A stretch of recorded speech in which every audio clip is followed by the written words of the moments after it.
On a crisp afternoon, Jamal Harris pushed open the glass door of a small neighborhood pharmacy, the familiar jingle of the bell overhead greeting him as he stepped inside. The place was quiet, with only the faint hum of fluorescent lights and the occasional rustle of a customer browsing the aisles. Jamal, a man in his early 30s with a calm demeanor, was there for a routine errand picking up a prescription his doctor had issued just the day before. It was a simple task, one he'd done countless times, and he expected to be out the door in minutes, medication in hand, ready to get on with his day. But as he approached the counter, a subtle unease began to stir in his chest, like a quiet warning he couldn't quite place. Behind the counter stood Harold, a middle-aged pharmacist with thinning hair and a name tag pinned crookedly to his white coat. His eyes flicked up from a stack of paperwork, meeting Jamal's for only a fleeting moment before returning to his task. There was something cold in his expression, a detachment that seemed to settle over the interaction before it even began. Jamal, undeterred, offered a polite smile as he slid the prescription across the counter. "Afternoon," he said, his voice warm but measured. Harold barely acknowledged the greeting. He snatched the slip of paper, his fingers brushing against it as if it were something suspect. Holding it up to the light, he scrutinized it with exaggerated care, his brows furrowing in a way that felt performative.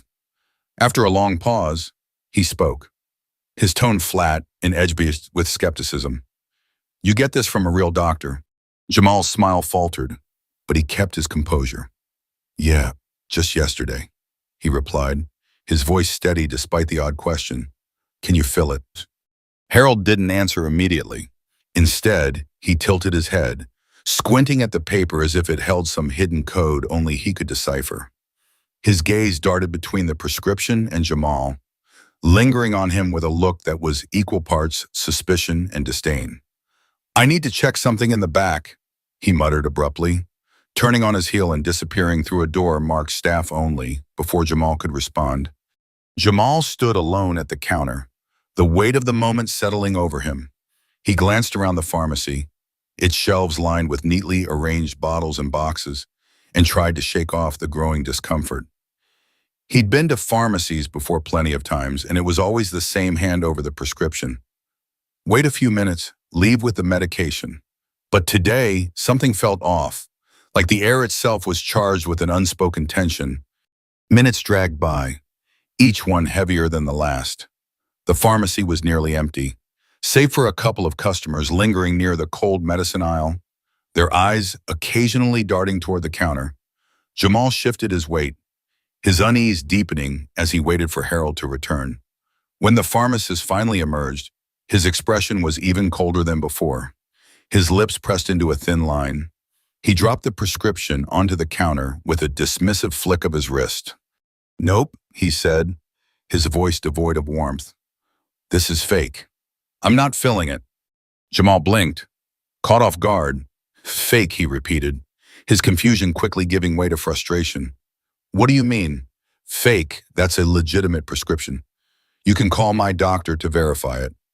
Harold crossed his arms, shaking his head with a certainty that bordered on arrogance. "I don't need to call anyone," he said, his tone sharp. "I've seen enough. This is a forgery, and I'm not going to be the one to enable this." Jamal's stomach twisted as the implication hit him. He'd heard that word enable before, laced with the same condescending judgment. He took a slow breath, trying to keep his voice level. "Enable," he said, his eyes locking onto Harold's. "What exactly are you talking about?" "This is my medication. It's not some—" Harold cut him off with a wave of his hand, his voice dripping with disdain. "Look, I know what this is. You think you can just waltz in here with some fake script and get whatever you want. I'm not filling this. I'm not giving you any pills." The word pills landed like a jab, and Jamal's jaw tightened. "Pills," he said, his voice rising slightly. "This is a prescription from my doctor. You're not even listening." Harold snorted, a smirk curling at the corner of his mouth. "Yeah, sure, just another guy looking for a quick fix, huh?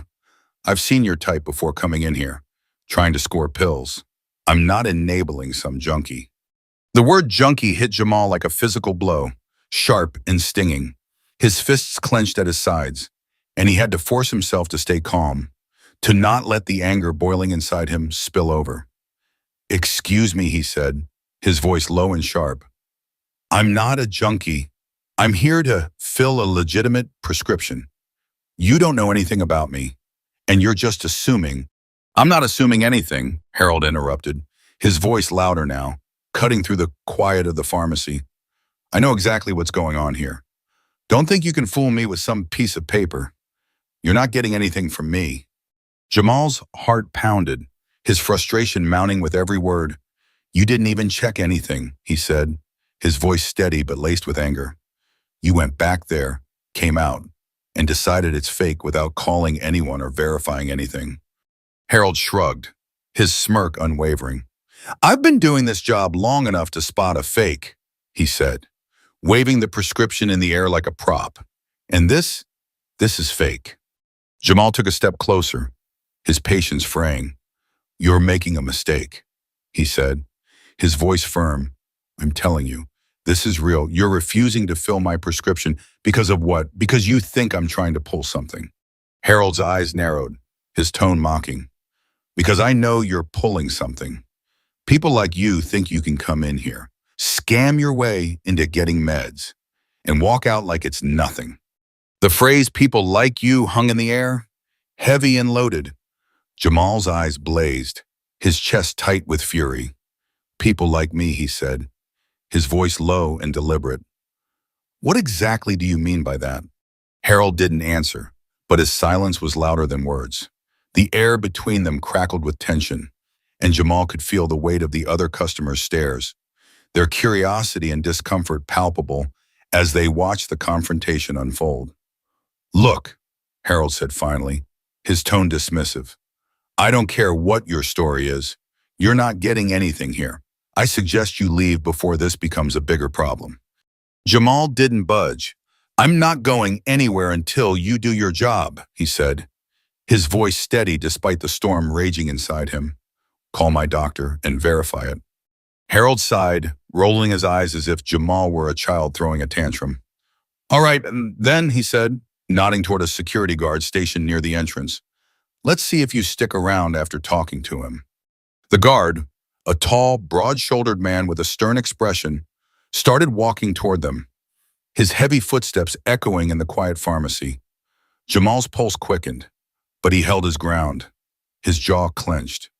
"You're going to regret this," he said, his voice low and seething. Harold's smirk widened, his eyes glinting with a smug satisfaction. "I doubt that," he shot back. As the guard approached, Jamal braced himself, his heart hammering in his chest. The guard stopped a few feet away, sizing him up with a measured look. "Sir, we need to ask you to leave," the guard said, his voice calm but authoritative. Jamal's eyes flicked to the guard, then back to Harold. "I'm not leaving until he calls my doctor," he said, his voice tight. "This is a legitimate prescription." Unstated. The guard shifted, his expression softening slightly.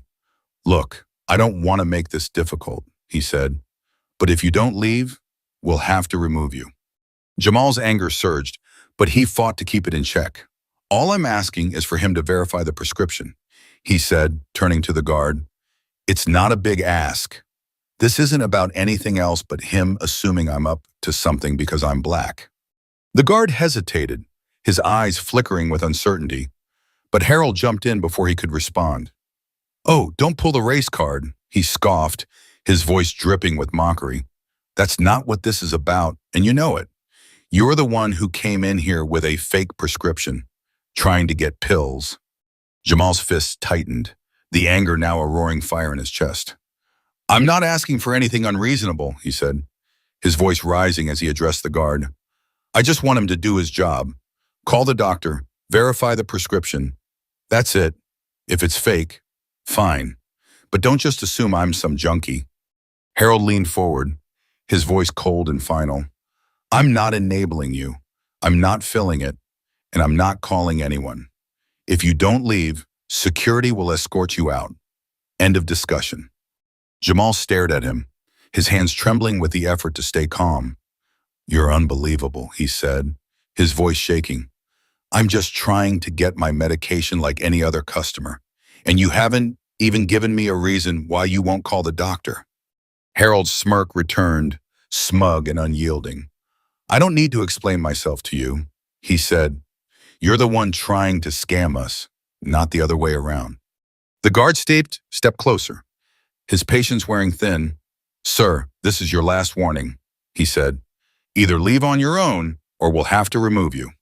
Jamal's chest tightened, the weight of the moment crushing. He knew he wasn't going to win this fight, not here, not now. Harold's smug expression told him everything the pharmacist held all the power, and he was relishing it. But walking away felt like surrendering to an injustice Jamal couldn't accept. He took a deep breath, his voice steady despite the anger coursing through him. I'm not leaving until you call my doctor. The guard's expression hardened. Then I'll have to escort you out, he said, reaching for Jamal's arm. Don't touch me, Jamal said sharply, pulling back. I haven't done anything wrong. The guard's grip tightened, firm but not violent, as he began guiding Jamal toward the door. Customers whispered among themselves, some stepping back, others watching with uneasy fascination. Jamal's voice rose, his frustration spilling over. You're all making a mistake. I haven't done anything. This is my medication. Harold leaned against the counter, his smirk never fading as he watched the scene unfold. Have a nice day, he called out, his voice dripping with sarcasm as the guard ushered Jamal toward the exit. Jamal resisted just enough to make his point, his feet dragging against the linoleum floor. He wasn't going to let them drag him out like a criminal, not when he'd done nothing wrong. But as the door loomed closer, he knew this wasn't the end. Harold's smug face burned into his memory, and Jamal made a silent vow this wasn't over. The next day, Jamal returned not to the pharmacy, but to the court of public opinion. Armed with his doctor's verification and a recording of the encounter he'd discreetly captured on his phone, he took to social media, exposing Harold's blatant prejudice. The post spread like wildfire, the pharmacist's words laid bare for all to see. By evening, the pharmacy's phone lines were flooded with complaints, and Harold's name became synonymous with the kind of quiet, insidious racism that festers behind polite smiles. As the backlash grew, Harold sat in the back room of the pharmacy, the weight of his actions crashing down on him, his smug certainty replaced by a gnawing regret that would follow him for years to come. The frigid night air slapped Jamal's face as he stepped out of the pharmacy, but it did nothing to cool the fury burning inside him. Harold's smug voice still echoed in his ears, dripping with condescension. You should have just left when you had the chance. Try somewhere else, maybe they'll fall for it. Jamal's muscles twitched, every fiber urging him to spin around and unleash the torrent of rage building in his chest. But he bit it back, holding his head high as the security guard ushered him out the door. This wasn't over, not by a long shot. Harold wasn't going to get away with this. As Jamal stormed down the sidewalk, his hands buried deep in his pockets, fists clenched so tightly his knuckles ached. The humiliation from the pharmacy clung to him like damp clothes. More than that, it had ignited something deeper, a resolve he couldn't shake. He wasn't about to let this slide. For now, though, he needed to clear his head. The city buzzed around him, horns blaring in the distance. But his thoughts were louder, replaying the confrontation over and over. Just as he turned the corner toward his apartment, a screech of tires shattered his focus. A police cruiser pulled up beside him, its lights flashing like a warning. Jamal's heart kicked into overdrive, but he kept walking, praying this wasn't what he feared. Hey, you, a voice barked from the cruiser. Jamal froze, his stomach plummeting. Slowly, he turned to face two white officers stepping out of the car, their hands resting casually but deliberately on their belts. The older one, a stocky man in his 40s with a face carved from stone, strode towards him. Got a minute, he asked, his tone making it clear refusal wasn't an option. Jamal swallowed the frustration clawing up his throat and nodded. What's this about? The officer his name tag read. Reynolds stopped a few feet away, sizing Jamal up like he was already guilty of something. We got a call from a pharmacy on Elm. Pharmacist says you were causing trouble. Something about a fake prescription.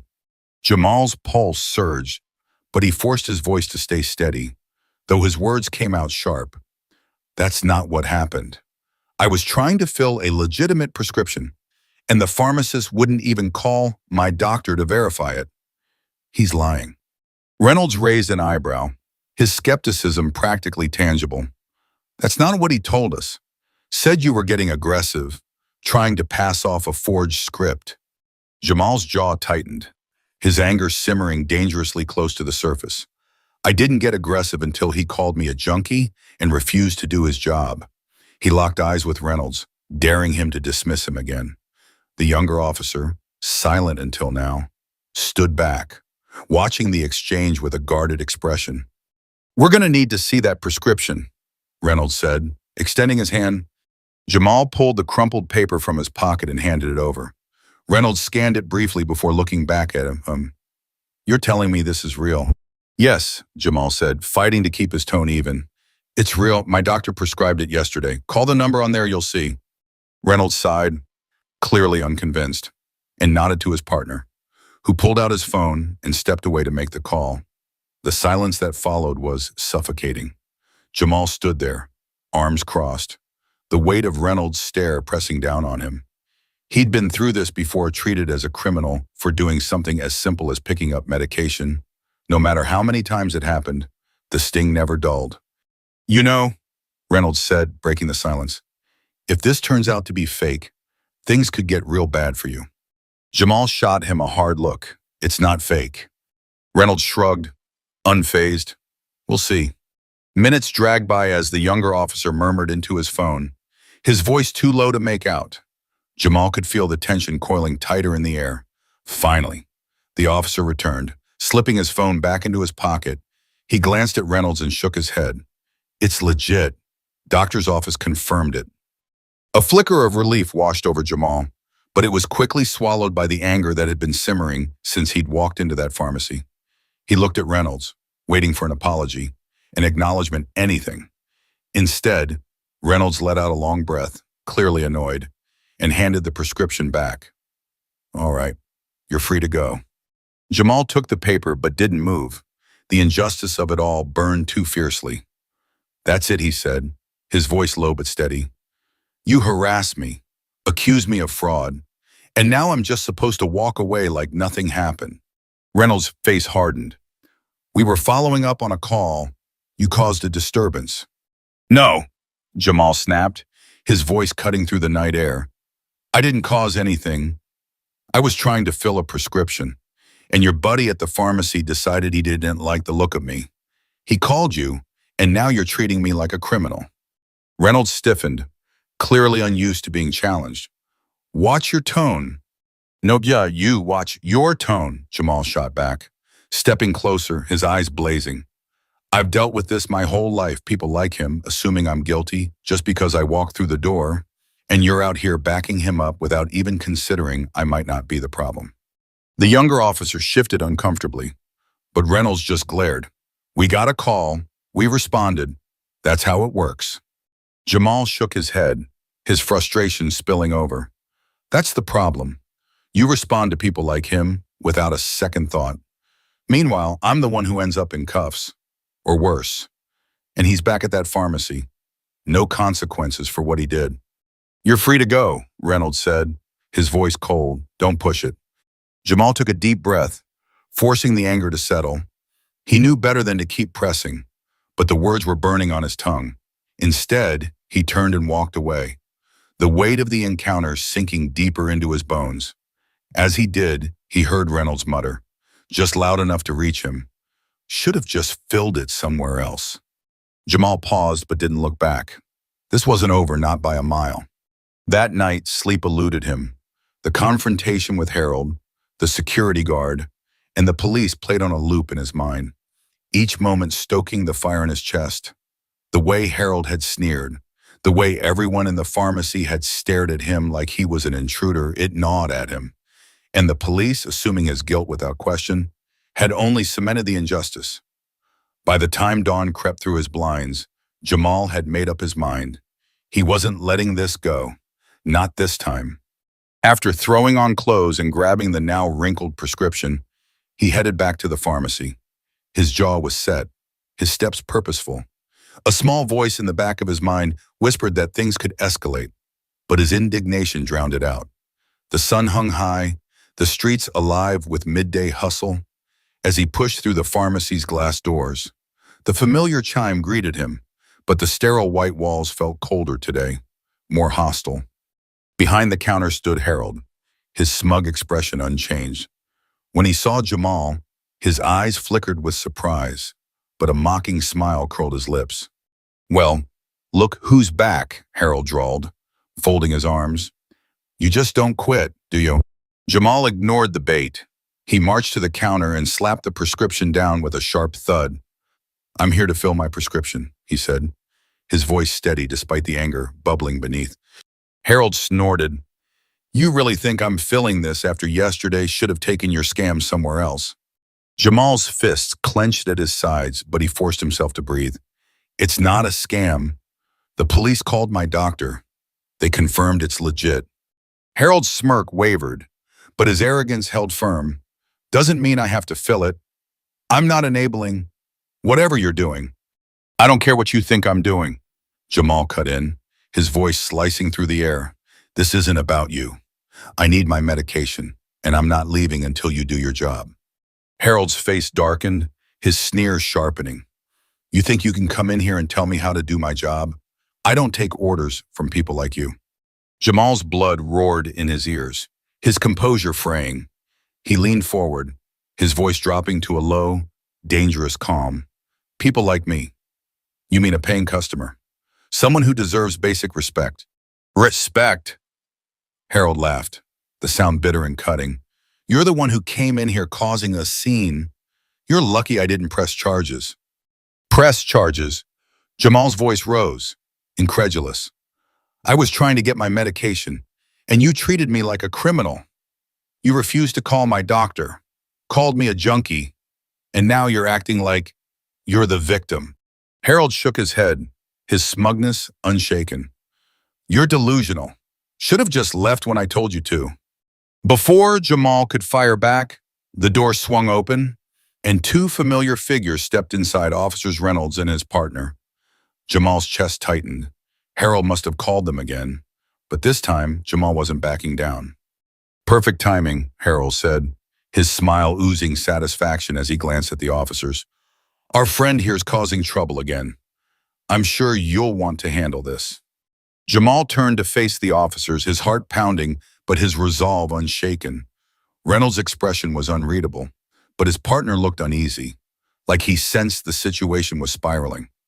"I'm not causing trouble," Jamal said, addressing the officers directly. "I came to fill my prescription, the same one you confirmed was legitimate yesterday. He's refusing to fill it, and now he's calling you because I won't just walk away." Reynolds glanced between Jamal and Harold, his eyes narrowing. "That true?" he asked Harold. Harold's smile faltered, but he shrugged. "I don't trust this guy. I've seen scams like this before. Just because the prescription's real doesn't mean he's not trying to pull something." Jamal's disbelief boiled over. "Pull something? I'm trying to get my medication. You're the one who's been lying and wasting everyone's time." In the tense silence of the pharmacy, Jamal Harris stood his ground, his voice steady but firm as he faced the pharmacist. "Harold, I'm not here to play games," he said, locking eyes with the man behind the counter. "I need this medication. That's it. You're refusing to do your job because of some personal grudge, and I'm not leaving until I get what I came for." The air crackled with tension, thick enough to choke on. Harold's face twitched, his smug confidence faltering for a split second. But it was the police officer, Reynolds, who shifted the dynamic. His posture softened, no longer the rigid enforcer he'd been moments before. Reynolds let out a heavy sigh, running a hand over his face. "Harold, you verified the prescription, didn't you, Bay?" he asked, his tone sharp but measured. Harold froze, clearly caught off guard. "Well, the police checked it yesterday, but I still don't," he stammered. But Reynolds cut him off, his voice now carrying an edge of authority. "If it's verified, You've got no grounds to refuse him service." Jamal's heart raced, his eyes widening in surprise. For the first time, Harold's smug demeanor cracked, replaced by a flicker of unease. "I don't have to fill anything I'm not comfortable with," Harold muttered, but his bravado was crumbling. Reynolds didn't back down. "Legally, you can't refuse a verified prescription. Keep this up, and you're looking at a bigger problem than a customer complaint." Harold's face flushed red, his pride visibly wounded. He glanced between Jamal and Reynolds, weighing his options, his fingers twitching nervously. Jamal stood silent, his pulse pounding, watching as Harold's ego battled his reality. Finally, with a frustrated grunt, Harold turned to the counter, snatching a form and beginning to process the prescription. Not a word passed his lips, but the defeat in his movements was unmistakable. When Harold slid the small bag of medication across the counter, their eyes met briefly. Jamal saw something flicker in Harold's expression. Resentment, maybe, or shame. It wasn't much, but it was enough. "Thanks," Jamal said, his voice calm but resolute. Without another glance, he turned and walked out, the weight of the officer's gazes trailing him. This wasn't a triumph, not really. It was just what should have happened from the start. But as he stepped into the daylight, Jamal knew this wasn't the end, not by a long shot. For now, though, he'd take the small victory. Back at home, Jamal sat at his kitchen table, the orange pill bottle staring back at him like a trophy from a war he hadn't wanted to fight. His mind churned with a storm of emotions: anger, exhaustion, disbelief.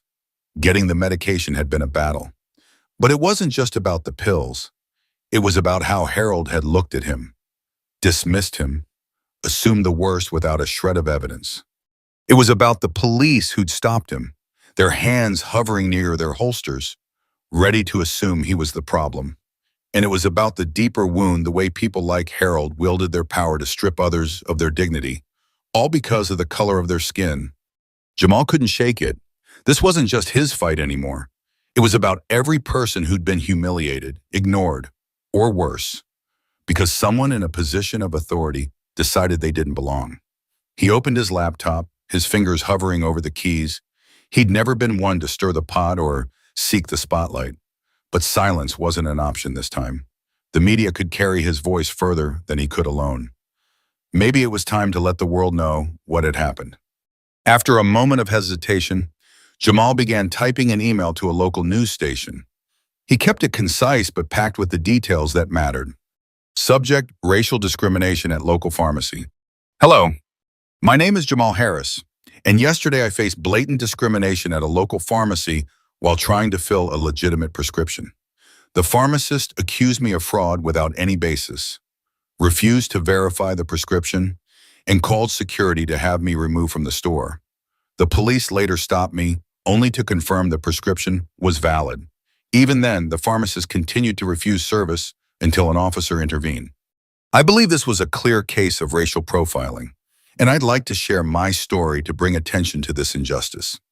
Best regards, Jamal Harris." He reread the email, his finger lingering over the send button. It felt vulnerable, exposing his experience to the world, but it also felt right. With a deep breath, he clicked send, a quiet sense of empowerment washing over him. He was taking back control. To his surprise, within hours, his phone pinged with a response from a producer at the news station. They were intrigued and wanted to meet in person to hear more. The speed of their reply caught Jamal off guard, but it confirmed the weight of his story. A few days later, he found himself sitting across from Linda Price, a seasoned reporter known for her work on community issues. Her recorder sat between them, and her eyes were sharp with curiosity. "Thanks for coming, Jamal," Linda said, her voice warm but professional. "We've heard about incidents like this before, but your story, it's striking. Can you walk me through what happened?" Jamal nodded, his nerves buzzing as he began. "It started when I went to fill my prescription. The pharmacist, Harold, took one look at me and the prescription and decided it was fake. He didn't even bother to verify it, just assumed I was up to no good." As he spoke, Linda's expression shifted from interest to quiet outrage. She scribbled notes, her pen moving quickly as Jamal recounted the ordeal, Harold's accusations, the security escort, the police stop, and the pharmacist's refusal even after the prescription was verified. He called me a junkie, Jamal said, his voice tightening. I had a legitimate prescription, but that didn't matter. It was about how I looked. Linda leaned forward, her brow furrowed. How did that make you feel, being treated like that? Jamal paused, searching for the words. Like I was invisible. Like my word, my humanity, meant nothing because of someone's assumptions.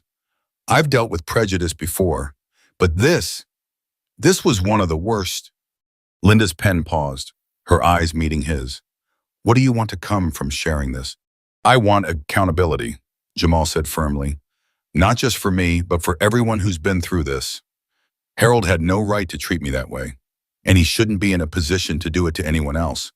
This isn't just about a prescription, it's about people in power using their authority to discriminate. That has to stop. Linda nodded, a small smile breaking through her professional demeanor. I think your story could shake things up. Jamal, we'll make sure people hear it. Within days, Jamal's story hit the airwaves and spread like wildfire across social media. The headline, "Local man wrongly accused of prescription fraud, faces racial discrimination," captured attention.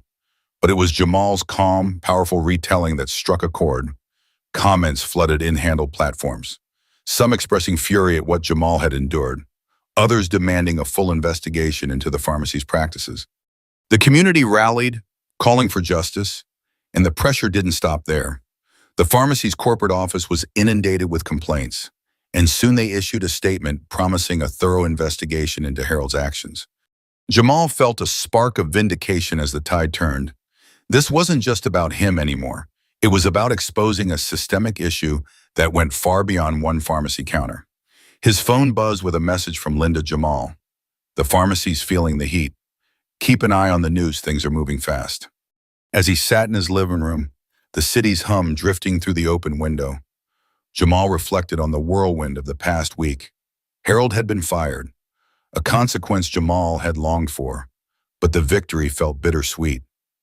He'd spent years shrugging off microaggressions, the sideways glances, the snap judgments based on his skin. He'd told himself to let it go, that fighting wasn't worth it. But this time, something had broken open inside him, an anger he could no longer bury. When he'd sent that email, he hadn't expected the world to listen. But they had. People he'd never met were standing with him, amplifying his voice, pushing for change. Harold, so smug behind that counter, so certain his authority was untouchable, was gone. But firing one man didn't erase the humiliation Jamal had felt, the sting of being reduced to a stereotype. It didn't change how often this happened to others who didn't have the platform to fight back. Jamal stood and walked to the window, gazing at the city below. The fight wasn't over. Harold was just one piece of a much larger puzzle, a system that let people like him act on their biases without fear. But for the first time, Jamal felt the ground shifting. The world was watching, and the walls were closing in. Justice was taking root, and he was part of it. Jamal leaned back in his chair, the weight of the past week pressing against his temples. The world had shifted since he'd spoken out, since he'd dared to challenge the injustice that had unfolded in that sterile pharmacy. He'd acted, raised his voice, and sparked a change, but the victory felt hollow. It wasn't enough. His mind swirled with the flood of messages he'd received since the story hit the news. Strangers, friends, people from every corner of his life had reached out. Some shared their own painful encounters with prejudice, their words echoing his own experience with a haunting familiarity. Others offered support, their encouragement a lifeline in the chaos. The sheer number of stories so many lives touched by the same unfair assumptions hit him like a tidal wave. This wasn't just about him anymore. It was about a system, a cycle of bias and power wielded carelessly against those who didn't fit the mold. Rubbing the back of his neck, Jamal sighed. He hadn't asked for this. All he'd wanted was to pick up his medication, to be treated like any other person standing in line. But now, whether he liked it or not, His story had grown into something larger, a rallying cry for others who'd been dismissed, demeaned, or dehumanized. Part of him wanted to walk away, to leave the spotlight and the weight of it all behind. But deep down, he knew he couldn't. This wasn't just about one bad day or one bad person. It was about every soul who'd ever been made to feel like they didn't belong, like their existence was a problem to be solved. It was about standing up not just for himself, but for all of them. He glanced at his laptop, the screen glowing with unread messages. The outpouring of support was overwhelming, but it was also a spark, a reminder that his fight was far from over. He'd been handed a platform, and he'd used it to make a dent, a small one, but a dent nonetheless. But small wasn't enough. The question now was, what came next? He could step back, content that the man who'd wronged him was gone, or he could keep pushing, keep speaking, keep fighting for something bigger. The choice loomed over him, heavy and uncertain. Silence, he knew, was no longer an option. He'd been quiet for too long, and the world had heard his voice now. The next day, Jamal found himself standing outside the pharmacy, the glass door gleaming under the morning sun. It was the same door he'd walked through that humiliating day, when harsh words and rough hands had stripped him of his dignity. A week had passed since the media frenzy, since the man who'd caused it all had lost his job. Jamal hadn't returned until now. His heart thudded as he pushed the door open, the familiar chime overhead cutting through the quiet. The pharmacy felt different, calmer, somehow, but still achingly familiar. The white walls, the neatly stocked aisles, the faint smell of antiseptic. It was all the same. Memories of that day surged back, the pharmacist's sneer, the security guard's grip, the sting of being treated like an outsider in a place meant to help. But today was different. The man behind the counter wasn't the one who judged him. The new pharmacist looked up, his face breaking into a warm, professional smile. "Good to see you," he said, his tone genuine. "What can I help you with today?" Jamal stepped forward, his prescription in hand, his voice steady but soft. "Just here to get this filled." He wasn't here to stir trouble. This was just a routine errand, the way it always should have been. The pharmacist took the slip, his fingers tapping at the keyboard as Jamal's gaze drifted around the store. In the corner, near the back, he noticed a figure hunched over a cardboard box, packing away what looked like the remnants of a life left behind. Jamal's breath caught when he realized who it was: Harold.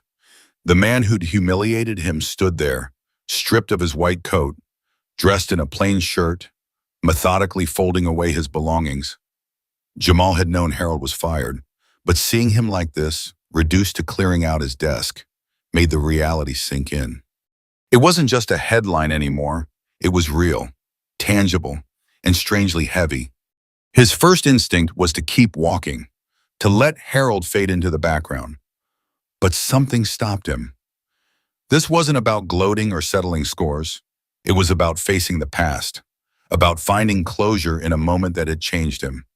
As the new pharmacist handed him his medication with a polite nod, Jamal's eyes stayed fixed on Harold.